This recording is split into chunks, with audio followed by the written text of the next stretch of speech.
মানুষের সাথে প্রতারণাই করে আসছেন। গত ২০১১ সাল থেকে যবে থেকে উনি ক্ষমতায় এসছেন, একের পর এক বছরের পর বছর মানুষের সাথে তো প্রতারণাই হয়ে এসছে। মানুষকে বিভিন্ন রকমভাবে ভুল বুঝিয়ে এসছেন।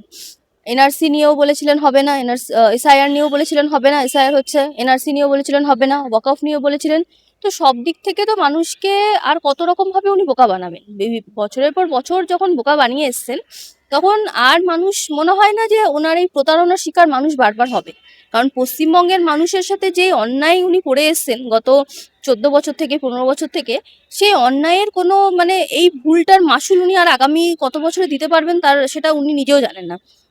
এবং ওনার দলও সেটা বুঝে গেছে যে এই যে ক্ষতি ওনারা করছেন পশ্চিমবঙ্গে, যে ক্ষতিটা ওনারা করেছেন, পশ্চিমবঙ্গকে যতটা পিছন দিকে নিয়ে গেছে, পশ্চিমবঙ্গ যে অগ্রগতিশীল থেকে পশ্চিমবঙ্গের যে দুরবস্থা হয়েছে, সেই দুরবস্থার জন্য দায়িত্ব একমাত্র উনি এবং ওনার সরকার। এবং ওনারা যেভাবে পশ্চিমবঙ্গের মানুষদেরকে দিনের পর দিন প্রতারণা করে যাচ্ছে, মানুষকে ঠকিয়ে যাচ্ছে, সংখ্যালঘুদের আবেগকে কাজে লাগাচ্ছে, সংখ্যাগরিষ্ঠদেরকে আলাদা করে দিয়ে বা সংখ্যাগরিষ্ঠদেরকে উত্তপ্ত করে দিয়ে কোথাও একটা গিয়ে বিভাজনের রাজনীতি করছে।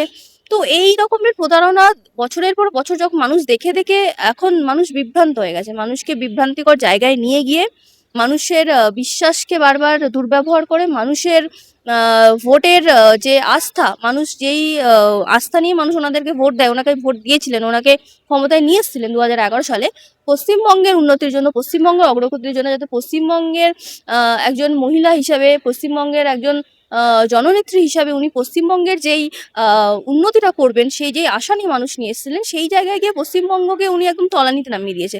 আজকে পশ্চিমবঙ্গের নাক সব জায়গায় কাটা যাচ্ছে, বাঙালিদের নাক সব জায়গায় কাটা যাচ্ছে, এবং এই রকম প্রতারণা বারবার উনি মঞ্চে দাঁড়িয়ে করছেন, যে প্রতারণাগুলোর থেকে শুধুমাত্র মানুষ তার শিকার হচ্ছে, এবং মানুষের ওপর থেকে সেই বিষয়গুলো চলে যাচ্ছে, এবং মানুষকে এর জবাব আগামী নির্বাচনে দিতে হবে। কারণ এইভাবে দিনের পর দিন মানুষকে ঠকিয়ে ভোট লাভ করা যায় না। মানুষকে বারবার বিভাজনের রাজনীতিতে নামিয়ে, মানুষকে বারবার উস্কানিমূলক রাজনীতিতে নামিয়ে, বিভিন্ন রকমভাবে সংখ্যালঘু সম্প্রদায়ের মানুষের বিশ্বাসকে জয় করে, সেই বিশ্বাসের অপব্যবহার করে বারবার এভাবে তিনি ক্ষমতা টিকে থাকতে পারেন না। এরকমভাবে একটা মুখ্যমন্ত্রী অন্তত বারংবার বিভিন্ন মঞ্চ থেকে দাঁড়িয়ে বিভিন্ন রকমভাবে মিথ্যা কথা বলে যান, বিভিন্ন রকমভাবে তিনি মানুষকে ঠকিয়ে যান, এবং মানুষ সেটাকে আর কতদিন বিশ্বাস করবে? আর বেশি দিন মানুষ সেটাকে নেবে না।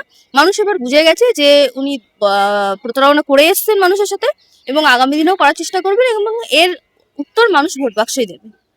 যেখানে রাজ্য সরকার দেখতে পাচ্ছে একের পর এক যে মন্দির পড়ে যাচ্ছে, মানে সংখ্যালঘুদের বিষয়ে তিনি যে বলেন সংখ্যালঘু দরদি মানব দরদি, কিন্তু একের পরে যে শিক্ষার হার যেভাবে এই বাংলায় পিছিয়ে যাচ্ছে, এদিকে তো মুখ্যমন্ত্রী মমতা বন্দ্যোপাধ্যায় তিনি তো দেখছেন, এদিকে কিন্তু কি বলবেন?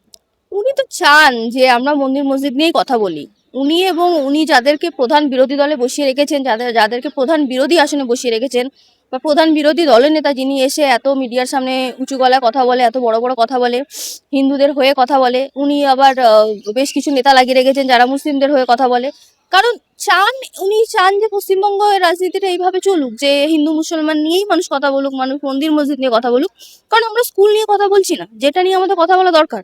স্কুলগুলো বন্ধ হয়ে আসছে, প্রাইমারি স্কুলগুলোতে শিক্ষক নেই, প্রাইমারি স্কুলগুলোতে তালা ঝুলছে, ছেলে মেয়ে নেই প্রাইমারি স্কুলগুলোতে। তাহলে স্কুলগুলো যেই হাহাকার করছে, স্কুলগুলোতে ছাত্রছাত্রীদের নিয়ে যাওয়া দায়িত্ব কাদের? এই স্কুলগুলোতে শিক্ষক বসানোর দায়িত্ব কাদের? এই স্কুলগুলো যাতে পড়াশোনা যাতে উন্নত মানের হয়, তার দায়িত্ব কাদের? তার দায়িত্ব তো ওনার দায়িত্ব ছিল। তাহলে উনি কি সেই দায়িত্ব পালন করছেন? না, উনি সেই দায়িত্ব পালন করছেন না। উনি কি করছেন? উনি মানুষকে মন্দির মসজিদে ব্যস্ত করে রাখছেন। উনি পুরোটা একটা প্রপাগান্ডা চালাচ্ছেন, যে প্রপাগান্ডার মাধ্যমে একদল মানুষ মসজিদের হয়ে লাফিয়ে পড়ছে, একদল মানুষ মন্দিরের হয়ে লাফিয়ে পড়ছে, এবং তার ফলে গিয়ে কি হচ্ছে, পশ্চিমবঙ্গের আসল ইস্যুটা কোথাও একটা গিয়ে হারিয়ে যাচ্ছে। যে আসল ইস্যু, যেখানে শিক্ষা এমন একটা তলানিতে গিয়ে ঠেকেছে, যেখানে স্কুলগুলোর অবস্থা অত্যন্ত দুর্বিষহ হয়ে গেছে। সরকারি স্কুলগুলোতে পড়াশোনার নামে তো কিছুই হয় না। পড়াশোনা সরকারি স্কুলে প্রায় নেই বললে চলে। আমরা আমরা আমাদেরকে নাগরিক হয়ে আমরা সরকার আমাদের ট্যাক্সের পয়সায় সব রকম সুযোগ সুবিধা ভোগ করে, আমাদের ট্যাক্সের পয়সায় ক্ষমতায় থেকে আমাদের ছেলে মেয়েদেরকে বা সাধারণ জনগণের ছেলে মেয়েদেরকে প্রাইভেট স্কুলে পাঠাতে হয়। তাহলে আমাদের সাধারণ ছেলে মেয়েদেরকে যখন প্রাইভেট স্কুলে পাঠাতে হয়, তাহলে সরকার আমাদের ট্যাক্সের টাকা করেটা কি? মন্দির মসজিদ তৈরি করে। এই জন্য আমরা সরকারকে ভোট দিই, এই জন্য আমরা সরকারকে ট্যাক্স দিই। এই বিষয়গুলো মানুষকে বোঝাতে হবে, এই বিষয়গুলো মানুষের সামনে নিয়ে আসতে হবে। মানুষ যাতে এই বিষয়গুলো নিয়ে প্রশ্ন করে, সেই বিষয় নিয়ে মানুষকে অবগত করতে হবে। কারণ মানুষ এখনো এই বিষয়ে অবগত না। মানুষ এখনো নিজের আবেগে ভেসে যায়। মানুষকে বলা হয় যে ধর্মের মানুষ নিজের ধর্মস্থলের কথা শুনে আবেগে ভেসে যায়।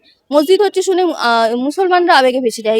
মন্দির হচ্ছে শুনে হিন্দুরা আবেগে ভেসে যায়। তাহলে এই আবেগের জায়গাটা না, সরকার এই আবেগকে কাজে লাগাতে পারে না। একটা হেলদি ডেমোক্রেসিতে সরকার কখনো আবেগকে কাজে লাগাতে পারে না। বারবার আমাদেরকে প্রশ্ন করতে হবে স্কুল নিয়ে।